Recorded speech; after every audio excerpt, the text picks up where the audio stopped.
दोस्तों, कैसे हैं आप सब। आज मैं माँ सीता जी से जुड़ी कथा सुनाऊंगी। अगर आप हिंदू हो तो कथा को जरूर सुने।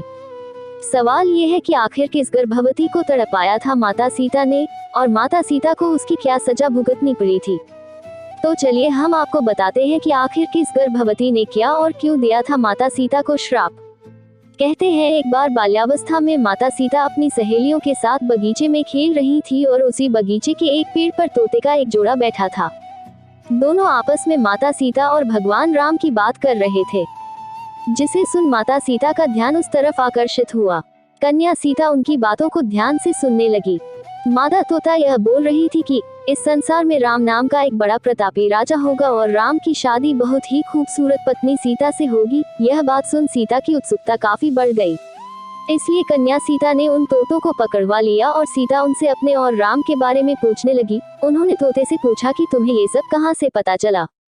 तब तोते ने कहा उन्होंने यह बात महर्षि वाल्मीकि के मुख से उनके आश्रम में शिष्यों को पढ़ाते वक्त सुना। सीता जी ने तोते से राम के बारे में और भी बात जानने की जिज्ञासा व्यक्त की और कहा कि तुम जिस सीता की बात कर रही हो वह जनकपुत्री सीता मैं ही हूँ। मैं चाहती हूँ कि तुम आज से मेरे साथ रहो, मेरी सहेली बनकर, और मेरे और राम के बारे में मुझे बताती रहो। तब नर तोते ने सीता से कहा, हे सीते, हम आपके साथ आपके महल में नहीं रह सकते। हम पक्षी हैं, हमें उन्मुक्त गगन में रहना पसंद आता है। इसके बावजूद सीता ने जिद करते हुए तोते से कहा कि जब तक मेरा विवाह राम से नहीं हो जाता तुम्हें मेरे साथ रहना होगा। सीता की इस जिद पर तोते ने सीता से काफी याचना की, फिर भी सीता नहीं मानी। नर तोते को आजाद करते हुए कहा कि तुम खुशी खुशी जा सकते हो, लेकिन मादा तोता मेरे साथ रहेगी।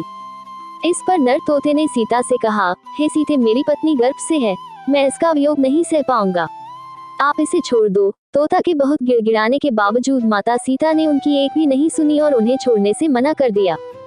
इस पर मादा तोता को बहुत गुस्सा आया और मादा तोते ने सीता को श्राप देते हुए कहा, जैसे तुम मुझे मेरे पति से मेरी गर्भावस्था में दूर कर रही हो, उसी प्रकार तुझे भी अपनी गर्भावस्था में अपने पति राम का वियोग सहना पड़ेगा। इतना कहते ही मादा तोते ने तुरंत अपनी प्राण त्याग दिए। इसके कुछ समय बाद पत्नी के वियोग में व्यथित नर तोते ने भी प्राण त्याग दिए और इसी गर्भवती तोते की श्राप की वजह से माता सीता को गर्भावस्था में राम का वियोग सहना पड़ा था।